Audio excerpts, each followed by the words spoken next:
Hello friends, स्वागत है आप सबका आपकी YouTube channel think for GS पे। ऑडियो लेक्चर श्रृंखला की श्रेणी में आज हम बात करेंगे न्यूनतम समर्थन मूल्य को लेकर।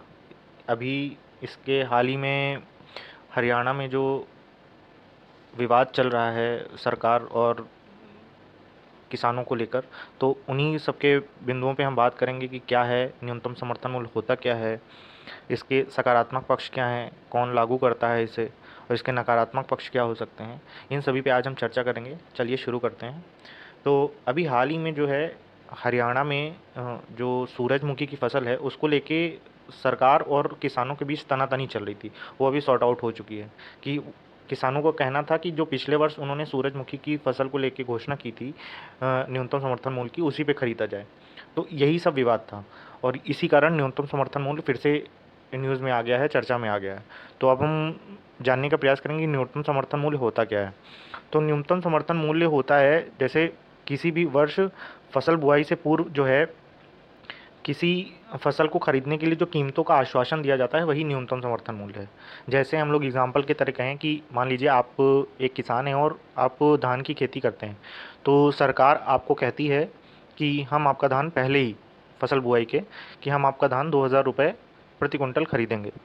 और अगर मान लीजिए किसी कारणवश मार्केट बहुत डाउन चली जाती है और बाज़ार में मान लीजिए 1,700-1,800 रुपये क्विंटल धान बिक रहा है, तो सरकार आपसे 2,000 रुपये प्रति कुंटल धान खरीदेगी।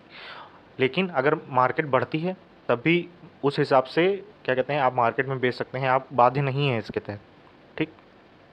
और इसके लाभ क्या क्या हैं, जैसे मान लीजिए खाद्य मुद्रास्फीति नियंत्रण में आ जाती है। इससे किसानों की आय पे बहुत फ़र्क नहीं पड़ता है। मतलब आय सुरक्षा एक तरीके से मिल जाती है, कृषि में निवेश बढ़ते हैं। ठीक है। तो यही सारे कुछ पॉइंट हैं। और अब जो मेन पॉइंट्स हैं उन पे बात करते हैं। जैसे मैंने बताया कि सूरजमुखी की फसल को लेकर जो विवाद चल रहा था वो सॉर्ट आउट हो चुका है। और इस विवाद से भारत में कृषि बाजार पर न्यूनतम समर्थन मूल्य और फसल चुनाव पर पड़ने वाले प्रभाव का पता चलता है, क्योंकि कहीं ना कहीं हमेशा हर वर्ष जब भी ये घोषणा होनी होती है ये न्यूज़ में आ जाता है। और इसकी जो शुरुआत हुई थी न्यूनतम समर्थन मूल्य की, वो 1965 में एक लक्ष्मी झा समिति गठित की गई थी। उसके तहत एक आयोग गठन किया गया था, कृषि लागत एवं मूल्य आयोग, जिसे हम CACP कहते हैं। वही न्यूनतम समर्थन मूल्य के लिए जो फसलें हैं उनकी अनुशंसा करता है। इस समय लगभग 22 फसलें हैं जिनमें न्यूनतम समर्थन मूल्य दिया जाता है। और एक फसल है गन्ना, जिसे FRP के तहत, ठीक है, उसमें उसको प्रोवाइड किया जाता है न्यूनतम समर्थन मूल्य। तो ये सारी कुछ चीज़ें हैं न्यूनतम समर्थन मूल्य का इतिहास। अब इसको कुछ बिंदुओं से हम लोग समझ सकते हैं। जैसे भारत में खाद्य कार्यक्रम और न्यूनतम समर्थन मूल्य का आपसी बहुत संबंध है, क्योंकि न्यूनतम समर्थन मूल्य का नतीजा ये होता है कि सरकार मुख्यतः धान और गेहूं की अधिक खरीद करती है, क्योंकि मेनली जो पहले न्यूनतम समर्थन मूल्य के लिए यही फसलें सबसे ज़्यादा उगाई जाती थी। और इसका हमारी खाद्य श्रृंखला पे भी फ़र्क पड़ता है, क्योंकि दलहन तिलहन और मोटे अनाजों की उपेक्षा की जाती है इनके चक्कर में, क्योंकि लोग डरते हैं जो छोटे किसान हैं। ठीक। और न्यूनतम समर्थन मूल्य निश्चित करने के लिए सरकार कृषि लागत एवं मूल्य आयोग की सिफारिशों पर निर्भर रहती है, जैसे मैंने आपको बताया ही। और आयोग ने 2023 के खरीद मौसम के लिए धान के समर्थन मूल्य में बढ़ोतरी की सिफारिश की है, क्योंकि धान और गेहूं पे ही सबसे ज़्यादा फोकस रहता है, तो इसलिए उसने उसकी सिफारिश भी की है। तो धान को चावल में बदला जाता है और खाद्य सुरक्षा और मुद्रास्फीति को नियंत्रण रखने में समर्थन मूल्य के महत्व को चावल के उदाहरण से समझा जा सकता है। जैसे चावल, अभी जैसे मैंने आपको बताया, चावल सबसे वो है, क्योंकि सरकार जो खरीदती है आपसे वो धान के फॉर्म में खरीदती है। मार्केट में, कोटों में और अन्य जगहों पे जो है बिक्री होती है वो चावल के रूप में। तो कहीं ना कहीं धान कम पैसे में खरीदता है, फिर उसको मतलब प्रोसेस्ड करके फिर चावल बनाया जाता है। ठीक। तो वो कहीं ना कहीं हमको उससे सस्ता पड़ता है। इस वजह से मतलब मुद्रास्फीति काफ़ी नियंत्रण में, क्योंकि अगर चावल डायरेक्ट खरीदेगी तो उसके अलग दाम हो जाएंगे। ठीक। तो कहीं ना कहीं रेट अप हो जाएंगे मार्केट में। तो वो उस पर आप खुद ही देखिए, जैसे धान खरीदते हैं तो 2,000 रुपये में, चावल खरीदने जाएंगे तो हो सकता है 4,000 रुपये में मिले। तो लगभग दो गुने का अंतर। ठीक। 100 किलो चावल खरीदेंगे तो लगभग 40 रुपये के हिसाब से 4,000 रुपये का, और धान खरीदेंगे तो 2,000 रुपये का, तो लगभग डबल का अंतर। तो सरकार इसी मुद्रास्फीति को कंट्रोल करने के लिए ये सारे प्रयास करती है। ठीक। इस हेतु चावल के वैश्विक व्यापार के 3 पहलुओं को विचार करना चाहिए। ठीक। अब ये पहलू क्या क्या हैं, जैसे चावल का सबसे बड़ा उत्पादक चीन है, लेकिन फिर भी वो चावल का आयात करता है, क्योंकि वहाँ अच्छी क्वालिटी का चावल नहीं होता है। ठीक। वहीं भारत दूसरा सबसे बड़ा उत्पादक है और 21-22 में इसकी बाजार में हिस्सेदारी लगभग 37% थी। तो कहीं ना कहीं भारत में चावल भी बहुत अत्यधिक मात्रा में होता है, तो इसके आयात पे भी वो निर्भर करते हैं। ठीक। इसलिए जब 2022 के अंत में भारत सरकार ने चावल के निर्यात पर प्रतिबंध लगाया, तब वैश्विक बाजार में इसकी कीमतें तुरंत बढ़ गईं, ठीक, क्योंकि भारत में बहुत अच्छी क्वालिटी के चावल होते हैं कई तरीके के, ठीक। तो जैसे भारत सरकार ने यहाँ पे, क्योंकि यहाँ पे खुद के खाने के लिए दिक्कतें हो रही थी, तो भारत सरकार ने आयात पे प्रतिबंध लगा दिया, ठीक। स्थिति यह है कि घरेलू कमी के चलते शायद सरकार चावल का निर्यात ना कर पाए, ठीक, जैसे मैंने कहा, क्योंकि यहाँ पे कुछ दिक्कतें चल रही हैं, खाद्य सुरक्षा, पोषण, ये सारी चीज़ें खुद ही अपने आप में नहीं पर्याप्त हैं, तो निर्यात क्या करेंगे, ठीक।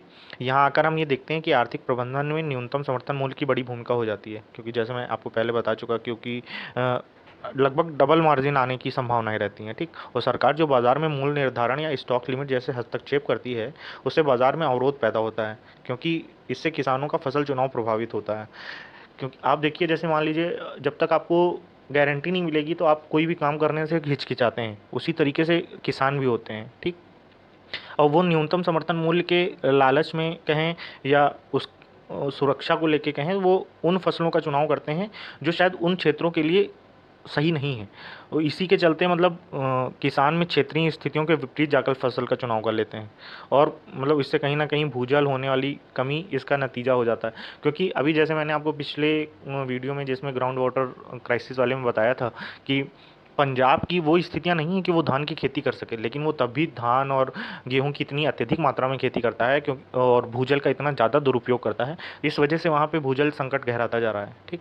तो ये कुछ कारण हैं और उनके प्रभाव हैं, ठीक। अगर सरकार बाजार में हस्तक्षेप करती रहेगी, तो न्यूनतम समर्थन मूल्य की अनुचित मांगों का विरोध करना भी उसके लिए कठिन होगा, क्योंकि जैसे देखिए, आए दिन किसान जो हैं धरने पे बैठ जाते हैं, न्यूनतम समर्थन मूल्य को लेके अपनी मांगें मनवाने की कोशिश करते हैं, जोर ज़बरदस्ती करने की कोशिश करते हैं, सरकार पे दबाव डालने की कोशिश करते हैं, ठीक। और यही कारण है कि हरियाणा सरकार ने भी किसानों की मांगों को मान लिया, ठीक, क्योंकि वो जानते हैं कि हमारा काम इन्हीं से चलना है, तो कहीं ना कहीं मानना भी ज़रूरी है। और सरकार को न्यूनतम समर्थन मूल्य को लेकर निर्णय करने की आवश्यकता है कि हमारे और बेहतर उपाय क्या हो सकते हैं, हम और कैसे सुरक्षा गारंटी दे सकते हैं, ठीक।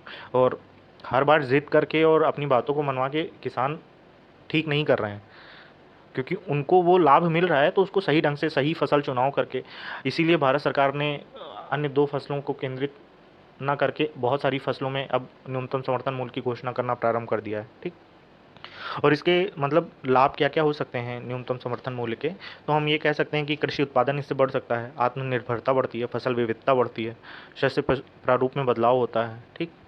और खाद्य मुद्रास्फीति पे नियंत्रण रखने की कोशिश की जा सकती है, खाद्य सुरक्षा सुनिश्चित की जा सकती है, पर्यावरण अनुकूल कृषि को बढ़ावा दिया जा सकता है, किसानों की आय सुरक्षा को बढ़ावा दिया जा सकता है, सतत व समावेशी विकास को बढ़ावा दिया जा सकता है। और इसी में कुछ नकारात्मक पक्ष हम लोग ऐड करना चाहें तो हम लोग कह सकते हैं, जैसे कि निजी बाजार और खाद्य प्रसंस्करण को नुकसान होता है इससे, क्योंकि जब हम सरकार पे डिपेंडेंट हो जाएंगे तो हम कहीं ना कहीं उनके लिए काम करने की कोशिश करेंगे, तो इससे निजी बाजार और फूड प्रोसेसिंग जो सेक्टर है वो प्रभावित होता है। और जैसे मैंने आपको पहले बताया, दाल और तिलहन व मोटे अनाजों की उपेक्षा की जाती है, ठीक। इससे बड़े किसानों को बहुत लाभ होता है, छोटे किसान दब से जाते हैं, क्योंकि उनके पास इतनी पैदावार नहीं होती है, उनके पास उपकरण नहीं होते हैं, उनके पास संसाधन नहीं होते हैं, तो वो कहीं ना कहीं इसमें पीछे रह जाते हैं। और एकल फसल तंत्र को बढ़ावा मिलता है इससे, ठीक, जो ज़्यादा हम लोगों को बेनिफिट्स देके जाएँ।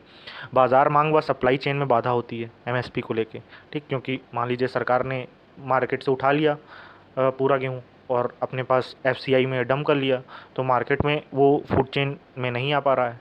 जब अकाल या कुछ ऐसी घटनाएं घटेंगी, खाद्य सुरक्षा बढ़ेगी, तब वो माल निकलेगा, ठीक। तो वो कहीं ना कहीं मार्केट में रन में नहीं आ पाता है।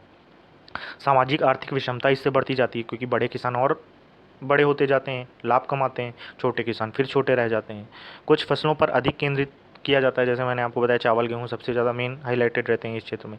और शस्य प्रतिरूप पर भी नकारात्मक प्रभाव पड़ता है, क्योंकि मान लीजिए कहीं की फसल वहाँ पे नहीं अच्छी कंडीशंस हैं, लेकिन फिर भी वहाँ लालच के चक्कर में वही उसी की बुआई होती जा रही है, ठीक। तो उम्मीद करते हैं कि आपको ये लेक्चर पसंद आया होगा, और प्लीज़ वीडियो को लाइक करिएगा, शेयर करिएगा और सब्सक्राइब करिएगा।